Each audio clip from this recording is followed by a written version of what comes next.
Hello നമസ്കാരം, this is Jaswin talking to you in Hola world YouTube channel. ഇന്നത്തെ വീഡിയോയിൽ ഞാൻ വന്നിരിക്കുന്നത് ഒരു ഇമ്പോർട്ടന്റ് കാര്യം പറയാനാണ്. ഫസ്റ്റ് സെമസ്റ്റർ പഠിക്കുന്ന വിദ്യാർത്ഥികൾ ഏറ്റവും കൂടുതൽ ഓസ്ട്രേലിയയിൽ അനുഭവിക്കുന്ന ഒരു പ്രോബ്ലമാണ്, ഒരു കൺസേൺ ആണ്, ഒരു കൺഫ്യൂഷനാണ് അവരുടെ. എന്താണ്, കോഴ്സ് ചേഞ്ച് ചെയ്യണോ, ഞാൻ ഈ പഠിക്കുന്നത് മതിയോ, ഇതുകൊണ്ട് ഞാൻ രക്ഷപ്പെടുവോ, ഇനി എനിക്ക് എന്തുകൊണ്ട് ആ പാർട്ട് ടൈം ജോലി കിട്ടുന്നില്ല, മൊത്തത്തിൽ ഒരു സാഡ് ഡെസ്പ് ഫീൽ ചെയ്യുന്ന പലർക്കും വേണ്ടിയാണ് ഈ വീഡിയോ. ഞാൻ ഇന്നലെ 20ഓളം കുട്ടികളോട് സംസാരിക്കുകയുണ്ടായി, 10 പേരോട് ഫോണിലും 10 പേരോട് ചാറ്റിലും. എൻ്റെ ഇന്നലത്തെ ദിവസം മുഴുവൻ അതിലെ പോയെ. ഒരുപാട് പേര് മെൽബണും ബ്രിസ്ബെയിൻ സൈഡിലും കുട്ടികളാണ് ഏറ്റവും കൂടുതൽ concern. I don't know how, എന്തുകൊണ്ടാണെന്ന് എനിക്ക് അറിയത്തില്ല. പക്ഷേ ഹൊലാവേർഡിന്റെ സ്റ്റുഡൻസും പുറത്തുനിന്നുള്ള സ്റ്റുഡൻസും എല്ലാവരും ഫ്രണ്ട്സ് ഞാൻ സപ്പോർട്ട് കൊടുക്കുന്നു, ഞാൻ ഇതിന് ഉത്തരം പറഞ്ഞു കൊടുക്കുന്നു എന്ന് കേൾക്കുമ്പോൾ കൂടുതൽ കുട്ടികളെ ചോദിക്കുക. അപ്പൊ എനിക്ക് എല്ലാവരോടും പറഞ്ഞു തീർക്കാനായിട്ട് സമയമില്ലാത്തതുകൊണ്ട് I am planning to make this video. ഞാൻ എൻ്റെ സ്റ്റോറി ഷെയർ ചെയ്യാൻ നോക്കുകയാണ്. നിങ്ങളെ മോട്ടിവേറ്റ് ചെയ്യാനോ അല്ലെങ്കിൽ നിങ്ങൾക്ക് വേണ്ട എനർജി, നിങ്ങളെടുത്ത തീരുമാനം ശരിയാണോ തെറ്റാണോ എന്നൊക്കെ മനസ്സിലാക്കാൻ ഈ വീഡിയോ ഹെൽപ്പ് ചെയ്യും തീർച്ചയായിട്ടും മുഴുവനായിട്ട്. ഓക്കെ, ഞാൻ പഠിച്ച് പാസ് ഔട്ട് ആകുമ്പോൾ ഉണ്ടല്ലോ വൻ confidence. Best out going student ആണ്. പഠിച്ചു കഴിയുമ്പോൾ ഉടനെ ക്യാമ്പസ് പ്ലേസ്മെന്റ് കിട്ടുന്നു, എന്നെ ചെയ്താലും സക്സസ്ഫുൾ, തൊടുന്നതെല്ലാം പൊന്നെ, ഒരു രക്ഷയില്ലാത്ത കോൺഫിഡൻസ്. അഹങ്കാരമാണോ എന്നറിയത്തില്ല. അങ്ങനെ നിൽക്കുന്ന സമയം 2 കൊല്ലം കഴിഞ്ഞ് ഓസ്ട്രേലിയ പഠിക്കാൻ വരണം. ഓസ്ട്രേലിയ വന്ന് പഠിക്കാൻ വരുന്നു. ഇവിടെ വന്നു കഴിയുമ്പോൾ നമ്മുടെ ആത്മവിശ്വാസം അങ്ങ് മേളിലാണ്. ഏത് ജോലി അപ്ലൈ ചെയ്താലും കിട്ടും, ഇല്ലെങ്കിൽ പോട്ടെ IT ജോലി എനിക്ക് ഉറപ്പായിട്ടും കിട്ടും. കാരണം IT എനിക്ക് വർക്ക് എക്സ്പീരിയൻസ് ഉണ്ട്, നല്ല പീപ്പിൾ സ്കിൽസ് ഉണ്ട്, കമ്മ്യൂണിക്കേഷൻ സ്കിൽസ് ഉണ്ട്, വളരെ കോൺഫിഡൻ്റ് ആണ്. പക്ഷെ ഇവിടെ വന്നു കഴിഞ്ഞിട്ട് ഫസ്റ്റ് ഡേ ഒരു ഫോറിനർ എന്നോട് തിരിച്ചെനിക്ക് എന്താണെന്ന് മനസ്സിലാവുന്നില്ല, എന്താ പറയുന്നതെന്ന് എനിക്ക് മനസ്സിലാവുന്നില്ല. ഞാൻ ഇഷ്ടംപോലെ ഇംഗ്ലീഷ് സീരീസ് ഒക്കെ കണ്ടിട്ട് എനിക്ക് മുട്ടൻ കോൺഫിഡൻസാണ്. കാണാത്ത സീരീസുകളില്ല, ബ്രേക്കിംഗ് ബാഡ്, ഫ്രണ്ട്സ്, എന്തൊക്കെയുണ്ടോ, പ്രിസൺ, ഡെക്സ്റ്റർ, എല്ലാ സീരീസും കണ്ടിട്ട് വൻ കോൺഫിഡൻസ്. ഒരു കാര്യം ശ്രദ്ധിച്ച്, ഈ സീരീസ് എല്ലാം കണ്ടപ്പോൾ താഴെ സബ് ടൈറ്റിൽസ് ഓൺ ആയിരുന്നു. അപ്പോൾ ഇവർ പറയുന്ന സാധനം കേൾക്കാം. ഈ സാധനം റിയൽ ആയിട്ട് ഒരാൾ എന്നോട് സംസാരിക്കുമ്പോൾ സബ് ടൈറ്റിൽസ് ഇല്ലല്ലോ, സബ് ടൈറ്റിൽസിന്റെ ഓപ്ഷൻ ഇല്ല. ഒരു കാര്യവും മനസ്സിലാവുന്നില്ല, സ്റ്റക്കാണ്. കോൺഫിഡൻസ് നന്നേ താഴെ പോയി. ജോലിക്ക് അപ്ലൈ ചെയ്തതെല്ലാം അഡ്മിൻ പൊസിഷൻസ്, ഇങ്ങനത്തെ ജോലിക്കൊക്കെ അപ്ലൈ ചെയ്യുന്നത് nobody is even giving me A call back. Confidence നല്ല ഡൗണാണ്. ഒരു 2-3 മാസം വരുമാനം ഇല്ലാതെ ജീവിക്കേണ്ടി വന്നു. ഒരു 2-ാം മാസം എനിക്കൊരു ജോലി കിട്ടുന്ന ഒരു കിച്ചൺ ഹാൻഡായിട്ട്, that too underpaid. I was even, എനിക്കറിയില്ലായിരുന്നു ഞാൻ ഇല്ലീഗലിയാണ് ജോലി ചെയ്യുന്നത്. അതായത് $13 എനിക്ക് ജോലി കിട്ടിയത്, that too as a kitchen hand. അപ്പോൾ അവിടെ പോലും നമുക്ക് വേണ്ട രീതിയിൽ കോൺഫിഡൻസോടെ വർക്ക് ചെയ്യാൻ പറ്റുന്നില്ല. കാരണം ഞാൻ അവിടെ നിന്ന് ഉള്ളി എറിയുന്ന സ്പീഡ് വളരെ കുറവാണ്. അപ്പോൾ അവിടെ പോലും നമുക്ക് പെർഫോം ചെയ്യാൻ പറ്റുന്നില്ല. നമ്മൾ നല്ല ലോ കോൺഫിഡൻസിൽ പൊയ്ക്കൊണ്ടിരിക്കുന്ന സമയം. അപ്പോൾ എൻ്റെ കയ്യിൽ ആവശ്യത്തിന് പൈസ ഇല്ല, ആകെ ഒരു $10 ഉണ്ട്. അതിൽ ഏതോ ഒരു ഗുരുദ്വാര പോയി ഫുഡ് കഴിക്കാൻ പോവുക. ഉച്ചയ്ക്ക് ചൊവ്വാഴ്ച ലങ്കാർ മീലുണ്ട്. അതിന് പോകാനായിട്ട് ബസ്സിൽ കയറിയിരുന്നപ്പോൾ കൂട്ടത്തിൽ ഒരു മലയാളി ചേട്ടൻ, ഞാൻ ഫോണിൽ സംസാരിക്കുക, വീട്ടിൽ സംസാരിക്കുന്ന കേട്ടിട്ട് മലയാളി ചേട്ടനായിട്ട്, അതിന് മുന്നേ ആക്ച്വലി അതെ അന്നാണ് ഇച്ചിരി ഒന്ന് സംസാരിക്കുന്നത്. അതിന് മുന്നേ പുള്ളി മലയാളിയാണെന്ന് എനിക്കറിയത്തില്ല, സെയിം യൂണിവേഴ്സിറ്റിയിലാണെന്നറിയാം, ഹിന്ദിയാണ് പുള്ളി സംസാരിക്കുന്നത്. പുള്ളി എന്നോട് വന്ന് സംസാരിച്ചു, എടാ ഈ കോഴ്സ് നീ ആലോചിച്ചിട്ടാണോ എടുത്ത്, ഈ ഡാറ്റ അനലിറ്റിക്സ് എന്ന് പറഞ്ഞ പ്രോഗ്രാം. ഇപ്പം ഞാൻ മാസ്റ്റർ ഓഫ് IT ചേർന്നിട്ട് ഡീക്കിൻ യൂണിവേഴ്സിറ്റി എന്നെ ഡേറ്റ അനലിറ്റിക്സിലേക്ക് ചേർത്താണ്. കാരണം അവർ പറഞ്ഞു ഇത് പുതിയ കോഴ്സാണ്, ഇതിൽ ചേർന്നു, നല്ലതാണ്, പ്രോമിസിങ് ആണ്. അപ്പം ഞാൻ എൻ്റെ വർക്ക് പ്ലേസിൽ പഠിച്ചിട്ടുണ്ടായിരുന്നു, ബിഗ് ഡേറ്റയുടെ ഒക്കെ സമയമാണ്, നല്ല ചാൻസ് ആണ്, ഇത് പഠിച്ചാൽ രക്ഷപ്പെടുമെന്ന് എനിക്കറിയായിരുന്നു. ബട്ട് സ്കിൽ ഷോർട്ടേജ് ലിസ്റ്റിൽ ഇല്ലല്ലോ. ഞാൻ അപ്പം തന്നെ എടുത്ത് നോക്കി, സ്കിൽ ഷോർട്ടേജ് ലിസ്റ്റിലൊന്നും ഇല്ല. ദൈവമേ, അതിനു മുന്നേ ഇത് പറഞ്ഞു തരാൻ എൻ്റെ ഏജൻസിക്കോ ആയില്ല, നാട്ടിലുള്ള കൺസൾട്ടൻസിനും ആയില്ല, ഞാൻ ഇവിടെ ചോദിക്കുന്ന കൂട്ടുകാർക്കോ ഇതിനെപ്പറ്റി ഒന്നും ധാരണയില്ല. അപ്പോൾ അതിനെപ്പറ്റിയൊക്കെ അറിവുള്ളത് ഇവിടുത്തെ മൈഗ്രേഷൻ ഏജൻസിനാണ്. ഇതിനെപ്പറ്റി സംസാരിക്കാൻ ആർക്കും അറിയില്ല. നാട്ടിൽ കൺസൾട്ടേഷന് പോയി കഴിഞ്ഞാൽ ഒരു മൈഗ്രേഷൻ ഏജന്റ് ഇല്ല. നമ്മൾ പൈസ എത്ര കൊടുക്കാന്ന് പറഞ്ഞാലും കിട്ടത്തില്ല. ഞാനിത് അന്വേഷിച്ചതാണ്. ഞാൻ തിരുവനന്തപുരത്താണ് ജോലി ചെയ്തുകൊണ്ടിരുന്നത്. തിരുവനന്തപുരത്തും കൊച്ചിയിലും പോയിട്ടുണ്ട്. ഇതിനെപ്പറ്റി അറിവുള്ള ഒരാളെ എനിക്ക് കിട്ടുന്നില്ല. Very sad. ആൻഡ് ഇവിടെ വന്നപ്പോൾ എന്നോട് ഈ ചേട്ടൻ പറഞ്ഞപ്പോൾ ഞാൻ ഉണ്ടായ ഞെട്ടൽ, 24 ലക്ഷം രൂപ ലോണും എടുത്ത് പഠിക്കാൻ ഇവിടെ വന്നിട്ട് ഈ പഠിക്കാൻ വരുന്ന കോഴ്സിന് PR ലിസ്റ്റിൽ ഇല്ല. ഞാൻ എന്ത് ചെയ്യും? കയ്യിലാണെങ്കിൽ $5 ഇല്ല. തിരിച്ച് ആ സ്ഥലത്തു നിന്ന് നടന്ന് വേണം വീട്ടിലേക്ക് വരാൻ. ഇപ്പം ബസ്സിൽ നിന്ന് ടാപ്പ് ഓഫ് ചെയ്ത് കഴിഞ്ഞാൽ തിരിച്ചു വരാൻ പൈസ ഇല്ല. ഞാനിങ്ങനെ സ്റ്റക്കായിട്ട് നിൽക്കുക, എന്നാ ചെയ്യണം? വിളിച്ചാൽ ഹെൽപ്പ് ചെയ്യണമെങ്കിൽ മിനിമം ഒരു മൈഗ്രേഷന് ഇനി $200 കൊടുക്കാതെ ഇവരെ അവരുടെ സമയം തരത്തില്ല. എനിക്കറിയാവുന്നവരെല്ലാം $200 ചാർജ് ചെയ്യുന്നത്. അപ്പം ഇവിടെ ഞാൻ നിങ്ങളോട് പറയാൻ പോകുന്നൊരു കാര്യം, പ്രധാനപ്പെട്ട കാര്യം, ഇൻഫോർമേഷൻ നിങ്ങൾക്ക് ഫ്രീ ആയിട്ട് കിട്ടുമ്പോൾ don't take it for granted. അറിവുള്ളവർ കാര്യം പറഞ്ഞു തരുമ്പോൾ അത് don't take it for granted. അതിൻ്റെ വാല്യൂ എന്താണെന്ന് മനസ്സിലാക്കുക. അതായത് നിങ്ങൾ ഇവിടെ ഓസ്ട്രേലിയ വന്നു കഴിയുമ്പോഴും സമയത്തിൻ്റെ വില എന്താണെന്ന് അറിയാൻ മേലാത്ത ഒത്തിരി പേര് നമ്മുടെ നാട്ടിലുണ്ട്. Time is precious, time is money. അത് മിസ് ചെയ്യരുത്. അപ്പോൾ ഇൻഫർമേഷൻ കിട്ടുമ്പോൾ അത് ഗ്യാദർ ചെയ്യുക മാക്സിമം. ഞാൻ പറഞ്ഞു വന്ന ഒരു കാര്യം, ഇവിടെ ഒരു 10 മിനിറ്റ് കിട്ടിയാൽ എനിക്ക് $50 ഈ ക്വസ്റ്റ്യൻ ആൻസർ ചെയ്യാൻ പറ്റുമെന്ന് വെച്ചാൽ ഒരു ഏജൻസിയിൽ പോയിട്ട് അവിടെ 5 സ്റ്റാർ റേറ്റിംഗ് കൊടുക്കുകയാണെങ്കിൽ സെഷന് മുന്നേ 5 സ്റ്റാർ റേറ്റിംഗ് കൊടുക്കുകയാണെങ്കിൽ they will give you the consultation for $50. നല്ല ഡീല്. ഞാൻ അത് എടുത്ത് സിറ്റി പോയി ആ സെഷന് പോയിട്ട് ചോദിച്ചു, ഡേറ്റ അനലിറ്റിക്സിന് രക്ഷയുണ്ടോ? അയാൾക്കും വലിയ അറിവൊന്നുമില്ല. അയാൾ പറഞ്ഞു ഞാൻ ചെക്ക് ചെയ്തിട്ട് പറയാമെന്ന് പറഞ്ഞു. എന്നിട്ട് എനിക്ക് മെയിൽ അയച്ചു തന്നു. ഡേറ്റ അനലിറ്റിക്സിൻ്റെ പ്രോഗ്രാം വെച്ചിട്ട് നമുക്ക് അതിനകത്ത് റോൾസ് ആൻഡ് റെസ്പോൺസിബിലിറ്റി എഴുതുന്ന വെച്ച് നമുക്ക് അനലിസ്റ്റ് പ്രോഗ്രാമർ എന്ന് പറഞ്ഞ കാറ്റഗറിയിലേക്ക് മാപ്പ് ചെയ്യാൻ പറ്റും. യെസ്, അപ്പോൾ അതായിരുന്നു കോൺഫിഡൻസ്. അപ്പോൾ ഞാൻ അത് വെച്ചുകൊണ്ട് കോഴ്സ് പഠിച്ചു. There was nobody. എൻ്റെ ഫ്രണ്ടെ സഞ്ചരിച്ച ആരും ഇല്ല ഡേറ്റ അനലിറ്റിക്സിൽ. അപ്പോൾ കാരണം ഞാൻ ആദ്യത്തെ ബാച്ചിൽ പഠിക്കുന്ന ആളാണ്. ഞാൻ ആ ഡിസിഷൻ എടുക്കുന്നത് എങ്ങനെയാണ്? ഞാൻ റെക്കഗ്നൈസ്ഡ് ആയിട്ടുള്ള ഒരു രജിസ്റ്റേർഡ് മൈഗ്രേഷൻ ഏജന്റ് അറിവുള്ള ഒരാളോട് സംസാരിച്ചിട്ടാണ് തീരുമാനം എടുത്തത്. അല്ലാതെ ഇന്നലെ ബസ്സെ കണ്ട ചേട്ടനെ കണ്ടിട്ടല്ല ഞാൻ തീരുമാനം എടുത്തത്. നിങ്ങളും അങ്ങനെ വേണം തീരുമാനം എടുക്കാൻ. ഇപ്പം ഇന്നലെ ഞാൻ സംസാരിക്കുകയുണ്ടായി മെൽബണിൽ RMIT യൂണിവേഴ്സിറ്റി പഠിക്കുന്ന ഒരു കുട്ടിയോട്. വളരെ നല്ല സ്റ്റുഡൻ്റ് ആണ്, നന്നായിട്ട് പഠിക്കുന്നുണ്ട്.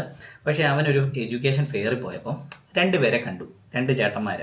അതായത് RMIT തന്നെ പഠിച്ചിട്ട് ജോലി കിട്ടുന്നില്ല, 3-4 മാസമായി. പഠിച്ചു കഴിഞ്ഞിട്ട് ജോലി കിട്ടുന്നില്ല. ഈ കോഴ്സ് പഠിക്കണ്ട, ഇതൊന്ന് രക്ഷപ്പെടാൻ പാടാണ്, ജോലി കിട്ടുന്നില്ല, അത്യാവശ്യം ജോലിയില്ല.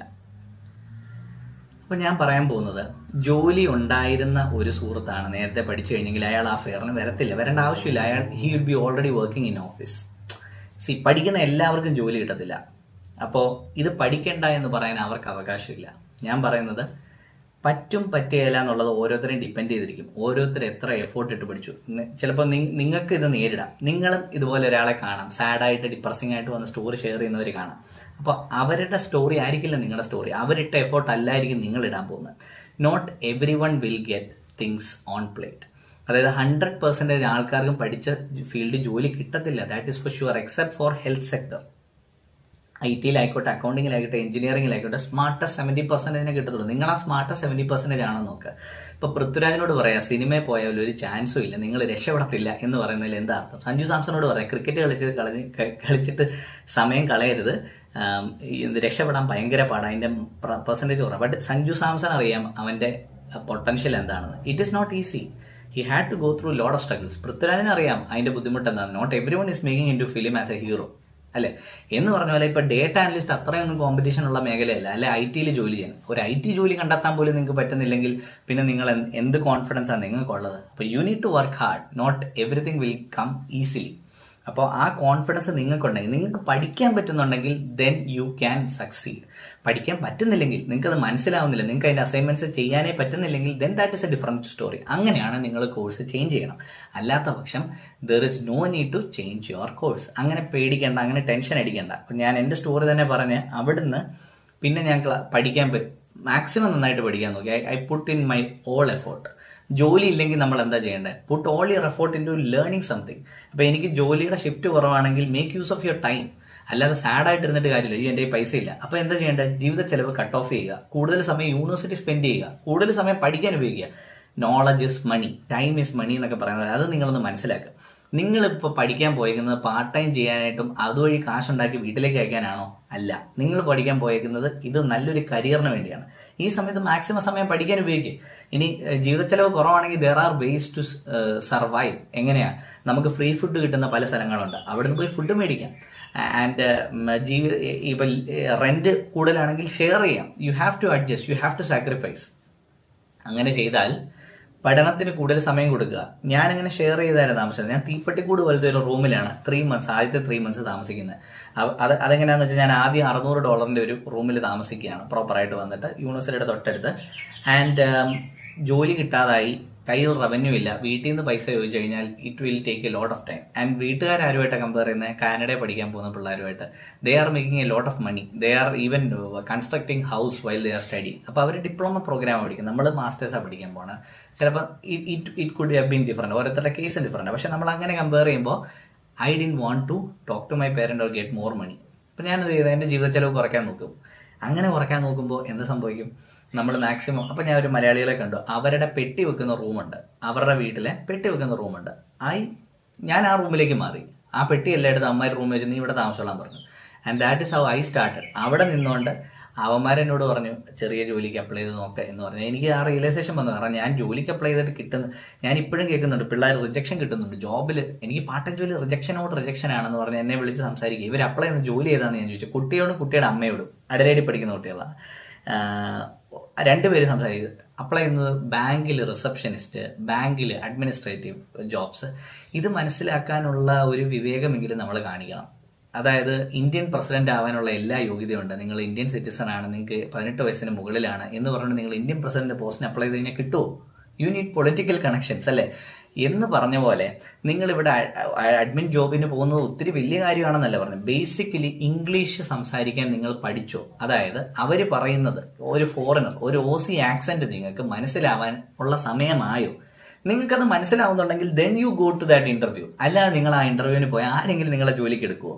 നിങ്ങളാണെങ്കിൽ ഹയർ ചെയ്യുമോ? Think from the employers perspective.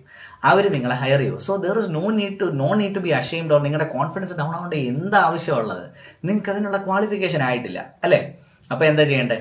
നിങ്ങളുടെ ഇപ്പോഴത്തെ കഴിവ് വെച്ചിട്ട് ചെയ്യാൻ പറ്റും. നിങ്ങളുടെ കമ്മ്യൂണിക്കേഷൻ സ്ട്രോങ് ആവാത്ത സാഹചര്യത്തിൽ അധികം സംസാരം വരാതെ, അതായത് ഫ്രണ്ട് എൻഡിൽ ആൾക്കാരുമായിട്ട് ഡീൽ ചെയ്യാത്ത ജോബ്സ് എത്ര എണ്ണം ഉണ്ട്. ബാക്ക് എൻഡിലുള്ള ജോബ്സ് ചെയ്താൽ എന്താ കുഴപ്പം? ക്ലീനിങ് ജോബ്സ് എന്താ കുറവാണോ? ക്ലീനിങ് ജോബ്സ്, ബേക്കറിയിൽ ജോബ്സ്, ഹൗസ് കീപ്പിംഗ് ജോബ്സ്, ഇതൊക്കെ കിട്ടാനായിട്ട് ആൾക്കാരുമായിട്ട് ഡീൽ ചെയ്യണ്ട. ക്ലീനിങ് ജോബ്സ്, ഞാൻ ഈ ജോബ്സ് എല്ലാം ചെയ്ത ആളാണ്. സോ ഇതാണ് your only opportunity to work here. അപ്പോൾ ഏത് ജോലി ചെയ്താലും അതിന് അതിൻ്റെതായ മഹത്വമുണ്ട്. അതാദ്യം നമ്മൾ മനസ്സിലാക്കുക. ചിലപ്പോൾ ഇങ്ങനെയുള്ള ഓപ്പർച്യൂണിറ്റികളിലൂടെയാണ്. നിങ്ങൾ നിങ്ങളുടെ വീട്ടിൽ വരുന്ന ജോലിക്കാരുടെ കൂട്ടത്തിൽ ഇരുന്ന് കഴിച്ചിട്ടുണ്ടോ? കഴിക്കാൻ നിങ്ങൾക്ക് മടിയായിരിക്കും, അവരെ വേറെ റൂമിലായിരിക്കും ഇരുത്തുക. അല്ലെങ്കിൽ നിങ്ങൾ കാറിൽ അവരെ ഡ്രോപ്പ് ചെയ്തിട്ടുണ്ടോ? തിരിച്ച് വർക്ക് കഴിഞ്ഞിട്ട് നിങ്ങളുടെ വീട്ടിൽ ജോലിക്ക് വരുന്ന ചേച്ചിയോ ചേട്ടനെയോ നിങ്ങളത് കഴിഞ്ഞ് ഡ്രോപ്പ് ചെയ്തിട്ടുണ്ടോ? കാറിൽ ഡ്രോപ്പ് ചെയ്ത് നിങ്ങളുടെ കൂട്ടത്തിൽ ഇരുത്തുവോ? അല്ല നിങ്ങളുടെ പൊട്ടന് ബാക്കിലില്ല, ഫ്രണ്ടിൽ സൈഡിൽ ഇരുത്തുവോ? ഇല്ല അല്ലേ? പക്ഷെ ഇങ്ങനൊന്നും അല്ല ഇവിടെ. കാരണം ഇവിടെ ഈ ബിസിനസ് റൺ ചെയ്യുന്ന സിഇഒമാർ അവരുടെ 13-ാം വയസ്സ് തൊട്ട് ജോലി ചെയ്തിരുന്നത് ഒരു മക്ഡൊണാൾഡ്സിലോ ഒരു KFCയിലോ ചിലപ്പോൾ ഒരു സബ്വേയിലോ ഒരു ക്ലീനറായിട്ടായിരിക്കും അവരവരുടെ കരിയർ സ്റ്റാർട്ട് ചെയ്തത്. ആൻഡ് എല്ലാ ജോലിക്കും അതിൻ്റെതായ മഹത്വമുണ്ട്. നമ്മുടെ നാട്ടിലെ ആ ചിന്താഗതി ഒന്ന് എടുത്ത് മാറ്റ്. ഏജ്ഡ് കയറിപ്പോയി ആൾക്കാരെ, പ്രായമുള്ളവരെ ശുശ്രൂഷിക്കുന്നത് നാണക്കേടാന്ന് കരുതുന്നവരുണ്ട്. ഇവിടെ തുണി അലക്കാൻ ജോലിക്ക് പോകുന്നത് നാണക്കേടാണ്, വാഷിങ് നാണക്കേടാണ്, ഇത് വീട്ടിൽ പറയരുത്, ഇത് ആരോടും പറയരുത്, സൂപ്പർ മാർക്കറ്റിലാണ് ജോലി ചെയ്യുന്നതെന്ന് പറയരുതെന്ന് എന്നോട് എൻ്റെ ആൻറ്റി പറഞ്ഞിട്ടുണ്ട്. അപ്പോൾ ഇതൊക്കെ മാറേണ്ട സമയം അതിക്രമിച്ചു. അപ്പം നിങ്ങളും ഈ തോട്ടൊന്ന് മാറ്റി വെക്കും. ഹോസ്റ്റലിലേക്ക് വരുന്നതിന് മുന്നേ ഇതിനൊക്കെ റെഡി ആയിരിക്കണം. അപ്പോൾ ഇങ്ങനെയൊക്കെ വിചാരിച്ചുകൊണ്ട് ജോലിക്ക് അപ്ലൈ ചെയ്ത് കഴിഞ്ഞാൽ കിട്ടത്തില്ല. റിജക്ഷൻ കിട്ടിയാൽ അത്ഭുതമേ ഉള്ളൂ. റിജക്ഷൻ നിങ്ങൾക്ക് തരുന്ന ഏറ്റവും വലിയ ജീവിത പാഠമാണ്. ഞാൻ ഇത്രയും കോൺഫിഡൻ്റ് ആയിട്ടുള്ള വ്യക്തി ആവാനുള്ള കാരണം ഞാൻ ചെയ്യാത്ത ജോലികളില്ല. കൊറിയർ ഡെലിവറി തൊട്ട് ക്ലീനിങ് ജോലി വരെ എല്ലാ ജോലിയും ചെയ്തിട്ടുണ്ട്. IT-യിലായിരുന്നു എൻ്റെ ഫസ്റ്റ് ജോബ്. എനിക്ക് ആ ഫസ്റ്റ് ജോബ് കിട്ടുമ്പോൾ എനിക്കുണ്ടായിരുന്ന ഫീലിംഗ് എന്താണെന്ന്, ആ കസേരയിലൊന്ന് ഇരുന്ന് ഇച്ചിരി നേരം ജോലി ചെയ്തിട്ട് എനിക്ക് വിശ്വസിക്കാൻ പറ്റുന്നില്ല. 10 മിനിറ്റ് ഇരുന്ന് കഴിയുമ്പോൾ എൻ്റെ കണ്ണ് നിറയുക.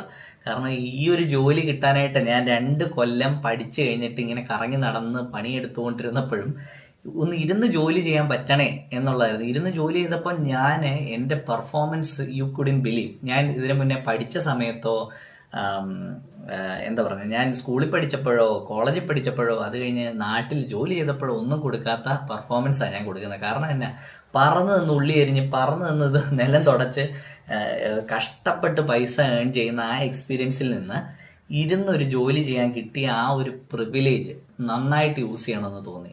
കഷ്ടപ്പെട്ട് പണിയെടുത്തു, സ്റ്റാർ പെർഫോമർ ആവാൻ ശ്രമിച്ചതല്ല, അല്ലെങ്കിൽ നമുക്ക് ആ സമയത്തിന് അവർ തരുന്ന പൈസയ്ക്ക് തിരിച്ച് ഞാൻ കൊടുക്കണ്ടേന്ന് ഉള്ള ചിന്ത ഓട്ടോമാറ്റിക്കായിട്ട് വരും. അപ്പോൾ ഇതിനൊക്കെ നിങ്ങളെ ഹെൽപ്പ് ചെയ്യാൻ, നിങ്ങളെ പ്രാപ്തരാക്കാൻ ചെയ്യുന്ന ലാസ്റ്റ് ഓപ്പർച്യൂണിറ്റിയാണ് ഇങ്ങനത്തെ ഓഡ് ജോബ്സ് ചെയ്യുക എന്നുള്ളത്. So don't feel ashamed in applying for such jobs and getting some jobs. അങ്ങനെ ജോബ് ചെയ്ത് തുടങ്ങി നിങ്ങൾ ആൾക്കാരുമായിട്ട് ഫേസ് ചെയ്ത് നിങ്ങളുടെ ലാംഗ്വേജ് സ്കിൽസ് അപ്പായതിനു ശേഷം റിയലിസ്റ്റിക് ആയിട്ട് you go for big jobs. അതിനുശേഷം അഡ്മിനിസ്ട്രേറ്റീവ് ജോബ്സിന് പോകും. Nobody will stop you. എൻ്റെ കൂടെ വർക്ക് ചെയ്ത ഒരാളുണ്ടായിരുന്നു, കുവൈറ്റിൽ പഠിച്ച് വളർന്ന പയ്യനാണ്. And he got administrative job straight into. He didn't have to do all the odd jobs. പക്ഷേ പുള്ളിക്ക് നേരിട്ട് കിട്ടി, just because he had good communication. അവൻ്റെ സർക്കിളിൽ ഓസികളൊക്കെ ഉണ്ടായിരുന്നു. കുവൈറ്റിൽ അവൻ്റെ പേരൻസിൻ്റെ ഫ്രണ്ട് ഓസികളുണ്ടായിരുന്നു. അവരുമായിട്ട് സംസാരിച്ചിരുന്നു. So he had good slang. അതുപോലെ വേറെ ആൾക്കാരുണ്ട്, അങ്ങനെ ഫോർച്ചുനേറ്റഡ് ആയിട്ടുള്ള ആൾക്കാരുണ്ട്, ഇല്ലെന്നല്ല. ബട്ട് അവർക്കൊക്കെ മിസ്സായ ഒരു കാര്യമുണ്ട്, ഈ ലോ ലെവലിൽ ജോലി ചെയ്ത് ഉള്ള പരിചയം. സോ അവരുടെയൊക്കെ വർത്തമാനത്തിൽ ഞാൻ ശ്രദ്ധിച്ചിട്ടുള്ള ഒരു കാര്യം പറയാം. എവരിബഡി അങ്ങനെ വർക്ക് ചെയ്യാത്തവർക്ക് എപ്പോഴും താഴോട്ടുള്ളവരോട് ഒരു ഈക്വൽ റെസ്പെക്റ്റ് കൊടുക്കാൻ ഒരല്പം ബുദ്ധിമുട്ടായിരിക്കും. They never understand. അവരൊരിക്കലും ആ ലെവലിൽ പോയിട്ടില്ലാത്തതുകൊണ്ട്. പക്ഷെ നിങ്ങൾ ആ ലെവലിൽ പോയിട്ടുണ്ടെങ്കിൽ you will know the power of it. You will treat everybody equally. നമ്മളിപ്പോൾ പറയത്തില്ല, ഒരു റൂമിലേക്ക് കയറി വരുമ്പോൾ ഒരു നല്ല മനുഷ്യനെ തിരിച്ചറിയണമെങ്കിൽ കയറി വരുമ്പോൾ, ഒരു ഓഫീസിൽ കയറി വരുമ്പോൾ നമ്മൾ അവിടുത്തെ തുടയ്ക്കുന്ന ചേച്ചിയെ കണ്ട് ചിരിച്ച് കാണിക്കുക, കാപ്പി കുടിച്ചോ എന്ന് ചോദിക്കുക, സെക്യൂരിറ്റി ചേട്ടനെ കണ്ട് ചിരിച്ച് കാണിക്കുക. അല്ലാതെ അരഗൻ്റായിട്ട് ഡാഷ് ചെയ്ത് കയറിപ്പോകുന്ന ഒരു ബോസിനെ ആയിരിക്കും ഒരു സ്ഥാപനത്തിൽ ഇഷ്ടം. അല്ല, ഇതൊന്നും നാച്ചുറലായിട്ട് വരുന്ന ഒരേ ഒരു ഓപ്പർച്യൂണിറ്റി ഇതാണ്. So make use of it. Try to apply for all these jobs, get into this. And ഒരു 3-4 മാസം കഴിഞ്ഞിട്ട് നിങ്ങൾ നല്ലൊരു ജോലിക്ക് അപ്ലൈ ചെയ്യും. നിങ്ങൾക്ക് കിട്ടും, നിങ്ങളവിടെ നിങ്ങൾക്ക് വേണ്ട സ്കിൽസ് ആകുമ്പോൾ. So rejection is not the end of anything. Rejection കിട്ടുന്നത് കൊണ്ട് നിങ്ങൾ ഇങ്ങനെ തളരാനാണെങ്കിൽ ഇനി തളർന്നുകൊണ്ടേ ഇരിക്കുള്ളൂ. അപ്പം നിങ്ങളുടെ ഈ കോൺഫിഡൻസ് ഡൗൺ ആയിട്ടിരിക്കും. ഞാനിത് പറയാൻ കാരണം, ഈ കോൺഫിഡൻസ് ഡൗൺ ആയിട്ടിരുന്ന സമയത്ത് 2-3 പേര് നിങ്ങളോട് പറയാം ഈ കോഴ്സ് പഠിച്ചാൽ രക്ഷപ്പെടത്തില്ല. ഇതാണ് ഒട്ടുമിക്ക കുട്ടികളോട്. ഞാൻ ഇന്നലെ 20 മിനിറ്റ് വെച്ചാണ് 10 പേരോട് സംസാരിക്കേണ്ട വന്നത്. അതുകൊണ്ടാണ് ഞാൻ ഇന്ന് ഈ വീഡിയോ ഇട്ടേക്കുന്ന. ഈ വീഡിയോ എല്ലാവർക്കും, ഇങ്ങനെ സാഡായിട്ടിരിക്കുന്നവർ ഇനി ആരെങ്കിലും വിളിച്ചു കഴിഞ്ഞാൽ ഞാൻ ഈ വീഡിയോ അങ്ങ് അയച്ചു തരും. അതിനുശേഷം അവരുമായിട്ട് സംസാരിക്കാമെന്ന് വിചാരിച്ചിട്ടാണ്. സോ ഇതൊക്കെയാണ് എനിക്ക് പറയാനുള്ളത്. അപ്പോൾ കോഴ്സ് ചേഞ്ച് ചെയ്യുന്നവരോട് നിങ്ങളുടെ പ്രോഗ്രാം സ്കിൽ ഷോർട്ടേജ് ലിസ്റ്റിലുണ്ടോ എന്ന് നോക്കുക. കൺഫ്യൂസ്ഡ് ആവാൻ എളുപ്പമാണ്. ഇപ്പോൾ സ്കിൽസ് പ്രയോറിറ്റി ലിസ്റ്റ് എന്നൊരാൾ യൂട്യൂബിൽ കഴിഞ്ഞ ദിവസം വീഡിയോ ഇട്ടു. അയാൾ മൊത്തത്തിൽ ആ വീഡിയോ പറ്റി എക്സ്പ്ലെയിൻ ചെയ്തില്ല എന്നുള്ളത് എനിക്ക് ഇച്ചിരി വിഷമമുണ്ട്. സ്കിൽസ് പ്രയോറിറ്റി ലിസ്റ്റ് വെച്ചിട്ടല്ല നമ്മുടെ PR നിർണ്ണയിക്കുന്നത്, സ്കിൽ ഷോർട്ടേജ് ലിസ്റ്റ് വെച്ചിട്ടാണ് നമ്മുടെ PR നിർണ്ണയിക്കുന്നത്. അപ്പോൾ ഞാൻ എൻ്റെ കൗൺസിലിങ്ങിൽ ഞാൻ എപ്പോഴും പറയാറുണ്ട് skill shortage list. And skill shortage list പുതിയത് റിലീസ് ആവുന്നുണ്ട്. സ്കിൽസ് പ്രയോറിറ്റി ലിസ്റ്റ്, അതായത് ലേബർ മാർക്കറ്റ് പ്രിപ്പയർ ചെയ്യുന്ന ലിസ്റ്റ് വെച്ചിട്ടാണ് സ്കിൽ ഷോർട്ടേജ് ലിസ്റ്റ് തയ്യാറാക്കുന്നത്. പക്ഷേ അതൊന്ന് വന്നോട്ടെ, അത് വരുമ്പോഴത്തേക്ക് നമുക്ക് കുറച്ചുകൂടെ ഒരു ഐഡിയ കിട്ടും. അത് കുറച്ചുകൂടെ ഡീറ്റെയിൽഡ് ആയിട്ടുള്ള പഠനമാണ്, ഡീറ്റെയിൽഡ് റിസർച്ചാണ്. അപ്പോൾ അതാണ് നമ്മൾ നോക്കേണ്ടത്. അപ്പോൾ ജോബ് കിട്ടുന്നില്ല എന്ന് പറയുന്ന സീനിയേഴ്സിനെ നിങ്ങൾ അങ്ങനെ മൈൻഡ് ചെയ്യേണ്ട. കാരണം അവർ ജോബ് ഇല്ലാത്തതായതുകൊണ്ടാണ് they had the time to come to the university and to interact with you. വേറെ ജോബ് ഉള്ളവർ ഇപ്പോൾ ഓഫീസിൽ ഇരുന്ന് ജോലി ചെയ്യായിരിക്കും. അപ്പോൾ നിങ്ങൾ കാണുന്ന പോപ്പുലേഷൻ്റെ ഒരു ചെറിയ പെർസെൻറ്റേജിനെയാണ് നിങ്ങൾ മീറ്റ് ചെയ്യുന്നത്. I have seen enough successful people in my life. Enough study abroad successful ആയിട്ട് ചെയ്ത് ജോലി കിട്ടിയ ആൾക്കാരുണ്ട്. അപ്പം ഇതിൻ്റെ ഏത് സൈഡ് വേണം എന്നുള്ളത് നിങ്ങൾ തീരുമാനിക്കുക. പോസിറ്റീവായിട്ട് പറയുന്ന ആൾക്കാരുണ്ട്, നെഗറ്റീവായിട്ട് പറയുന്ന ആൾക്കാരും ഉണ്ട്. നിങ്ങൾ ആരെയാണ് ലിസൺ ചെയ്യേണ്ടത്? നിങ്ങൾ നിങ്ങളുടെ കഴിവ് വിശ്വസിക്കുക. ഇപ്പം ഞാൻ പറയാം, പഠിക്കാൻ നിങ്ങൾക്ക് പറ്റുന്നില്ല, നിങ്ങൾക്ക് ഒരു സാധനം മനസ്സിലാവുന്നില്ല എങ്കിൽ മാർക്സ് കിട്ടുന്നുണ്ടെങ്കിലും ഐ ഡോണ്ട് കെയർ. നിങ്ങൾക്ക് ആ കൺസെപ്റ്റ് പിടികിട്ടുന്നുണ്ടോ, നിങ്ങളത് പഠിക്കുന്നുണ്ടോ, നിങ്ങളത് എൻജോയ് ചെയ്യുന്നുണ്ടോ? ഡേറ്റ അനലിറ്റിക്സ് എന്ന് പറഞ്ഞ ഒരു കൺസെപ്റ്റ്, അല്ലെങ്കിൽ ബിസിനസ് അനലിറ്റിക്സ്, ഇൻഫർമേഷൻ സിസ്റ്റംസ്, എന്താണെങ്കിലും ആ കൺസെപ്റ്റ് നിങ്ങൾക്ക് മനസ്സിലാവുന്നുണ്ടോ? എഞ്ചിനീയറിംഗ് നാട്ടിൽ പഠിച്ച് വെറുത്തൊരു വ്യക്തിയാണ്. അപ്പോൾ ഇവിടെ എഞ്ചിനീയറിംഗ് പഠിച്ചിരുന്ന ഐ വുഡിൻ ഹാവ്, എനിക്ക് അങ്ങനെ ഒരു തോട്ട് ഉണ്ടാകത്തില്ല എന്ന് എനിക്ക് തോന്നിയിട്ടുണ്ട് ഞാൻ ഇവിടെ പഠിച്ചപ്പോൾ. നമ്മൾ പഠിക്കുന്ന കാര്യം നിങ്ങൾക്ക് മനസ്സിലാവുന്നുണ്ടോ? അതിനകത്തെ ലോജിക്ക് നിങ്ങളുടെ തലയിൽ കത്തുന്നുണ്ടോ? Then you don't have to worry. അല്ലാതെ മഗപ്പ് ചെയ്ത് എങ്ങനെയെങ്കിലുമൊക്കെ സർവൈവ് ചെയ്യാനായിട്ടാണെങ്കിൽ then you might think of other courses. അങ്ങനെയാണ് നിങ്ങൾക്ക് ഫീസ് സേവ് ചെയ്യാനായിട്ടുള്ള ചെറിയ പ്രോഗ്രാംസിലേക്ക് പോകാം. അങ്ങനെയല്ല, നിങ്ങൾ നന്നായി പെർഫോം ചെയ്യുന്നുണ്ടെങ്കിൽ you don't have to worry about anything else. You will succeed. നിങ്ങൾക്ക് ജോലി കിട്ടും കേട്ടോ. അസൈൻമെന്റ്സ് നിങ്ങൾ തന്നെ ചെയ്യണം. അസൈൻമെന്റ്സ് വേറെ പുറത്തു കൊടുത്ത് ചെയ്യുന്നതാണ് ഏറ്റവും വലിയ മണ്ടത്തരം. അങ്ങനെയൊക്കെ ചെയ്യുമ്പോഴാണ് you will not learn a thing. Assignment, പരീക്ഷയ്ക്ക് നമ്മൾ എഴുതുന്നതിനേക്കാൾ കൂടുതൽ കാര്യങ്ങൾ നമ്മൾ പഠിക്കുന്നത് അസൈൻമെന്റ്സ്. ആൻഡ് ഓസ്ട്രേലിയയിൽ ഏറ്റവും കൂടുതൽ അസൈൻമെന്റ്സിനാണ് വെയിറ്റേജ് എന്ന് പറയും. അപ്പോൾ അത് നമുക്കിപ്പം പുറത്തു നിന്നൊക്കെ ഔട്ട്സോഴ്സ് ചെയ്യുന്ന ഇഷ്ടം പോലെ ടീമുകൾ നിങ്ങളെ മെസ്സേജ് ചെയ്യുന്നതാണെന്ന് എനിക്കറിയാം. പക്ഷെ അതിലൊന്നും പോയി പെടരുത്. മാർക്സ് അല്ല എവരിത്തിങ്. നിങ്ങളുടെ ആ സമയത്തെ നോളജാണ്. ഇന്റർവ്യൂവിൽ ചെന്ന് കഴിഞ്ഞാൽ ഈ മാർക്കല്ല അവർ നോക്കുന്നത്, ഒരു മിനിമം മാർക്ക് ഉണ്ടോ എന്ന് നോക്കിയിട്ടാണ് ഇന്റർവ്യൂവിന് വിളിക്കുന്നത്. അവിടെ ചെന്നിട്ട് നിങ്ങൾ ഈ കൺസെപ്റ്റ്സ് എക്സ്പ്ലെയിൻ ചെയ്യുന്നിടത്താണ് നിങ്ങളുടെ കഴിവ്. അപ്പോൾ കോഡ് ചെയ്ത് പോലും കാണിക്കണ്ട. ഒരു സാധനം സിമ്പിൾ ഇംഗ്ലീഷിൽ പറഞ്ഞ് പിടിപ്പിക്കാൻ നിങ്ങൾക്ക് കഴിവുണ്ടെങ്കിൽ യു ആർ പ്ലേസ്ഡ്. അപ്പോൾ മൈഗ്രൻസിനെ പറ്റി ഇവർക്ക് ഇന്റർവ്യൂവിന് ചെല്ലുമ്പോൾ അറിയാം, നമ്മളൊക്കെ പഠിപ്പികളാണ്, മാർഗ്ഗമാണ് ഇഷ്ടം പോലെ. പക്ഷേ പീപ്പിൾ സ്കിൽസ് ഉണ്ടോ, കമ്മ്യൂണിക്കേഷൻ സ്കിൽസ് ഉണ്ടോ എന്നുള്ളതാണ്. പീപ്പിൾ സ്കിൽസ് കിട്ടണമെങ്കിൽ നിങ്ങൾ താഴേക്കിടയിൽ നിന്ന് ജോലി ചെയ്ത് പഠിക്കുക, 1. 2, കമ്മ്യൂണിക്കേഷൻ വേണമെങ്കിൽ പീപ്പിളുമായിട്ട് ഫേസ് ചെയ്തിട്ടുള്ള ജോലിക്ക് പോവുക. അപ്പോൾ അതുകൊണ്ട് part time job is very important. And അതോർത്ത് വറി ചെയ്യേണ്ട. ഞാൻ നേരത്തെ പറഞ്ഞായിരുന്നു, പൃഥ്വിരാജിൻ്റെ കാര്യം പറഞ്ഞായിരുന്നു അല്ലേ? പൃഥ്വിരാജിനോട് പറയുകയാണ്, എടാ നിനക്ക് ജോലി കിട്ടത്തില്ല, പഠിച്ച ഫീൽഡ് അല്ല എന്താ പറഞ്ഞേ, സിനിമയിൽ വന്നാൽ യു വോണ്ട് ബി സക്സസ്ഫുൾ എന്ന് പറഞ്ഞു കഴിഞ്ഞാൽ ആരും വിശ്വസിക്കില്ല. സഞ്ജു സാംസൺ പറഞ്ഞൊരു കാര്യമുണ്ട് കഴിഞ്ഞ ദിവസം ഇന്റർവ്യൂവിൽ, ബിഹൈൻഡ് വുഡ്സിന്റെ ഇന്റർവ്യൂവിൽ സഞ്ജു സാംസൺ പറഞ്ഞാണ്, ടീമിലേക്ക് സെലക്ട് ആവുന്നില്ല, സെഞ്ചുറി അടിച്ചിട്ടും സെലക്ട് ആവുന്നില്ല. അപ്പം എൻ്റെ ഈ പ്രായത്തിൽ, എൻ്റെ ഈ ആരോഗ്യത്തിൽ ഞാൻ 100 അടിച്ചാൽ പോരാ, ഐ ഷുഡ് ഹാവ് ഹിറ്റ് 200. ഇതാണ് സഞ്ജുവിന്റെ thought. Champions always will think like that. They will criticize themselves, not the surroundings, or because സറൗണ്ടിങ്സോ എൻവയോൺമെന്റിലോ നമുക്ക് കൺട്രോൾ ഇല്ല. ധോനി എപ്പോഴും പറയുന്ന ഒരു കാര്യം എന്താണ്, കൺട്രോൾ ഇല്ലാത്തൊരു കാര്യത്തെപ്പറ്റി വ്യാകുലപ്പെട്ടിട്ട് കാര്യമില്ല, അല്ലേ? അപ്പോൾ നിങ്ങൾക്ക് ജോലി കിട്ടുന്നില്ലെങ്കിൽ റിയലിസ്റ്റിക് ആയിട്ടുള്ള സ്ഥലത്തേക്ക് വരും, നിങ്ങൾ കിട്ടാവുന്ന ജോലിക്ക് അപ്ലൈ ചെയ്യും. അപ്പോൾ അതൊരു രീതിയാണ്. അല്ലെങ്കിൽ നിങ്ങൾ അതിലേക്ക് സ്കില്ലപ്പ് ചെയ്തുകൊണ്ടേ ഇരിക്കുക, അപ്സ്കിൽ ചെയ്യുക, അപ്സ്കിൽ ചെയ്തിട്ട് അപ്ലൈ ചെയ്യുക. സോ ആദ്യം നിങ്ങളത് അനലൈസ് ചെയ്യുക, നിങ്ങളുടെ കുറവുകൾ എന്താണെന്ന് മനസ്സിലാക്കിയിട്ട് അതിൽ വർക്ക് ചെയ്യുക. You will definitely succeed. അപ്പോൾ എനിക്ക് പറയാനുള്ള സ്റ്റോറി ഇത്രയേ ഉള്ളായിരുന്നു. നിങ്ങൾ കോൺഫിഡൻ്റ് ആയിട്ട് നിങ്ങൾ പഠിക്കാൻ വന്ന മേഖലയിൽ തുടർന്നാൽ യു വിൽ ബി സക്സസ്ഫുൾ.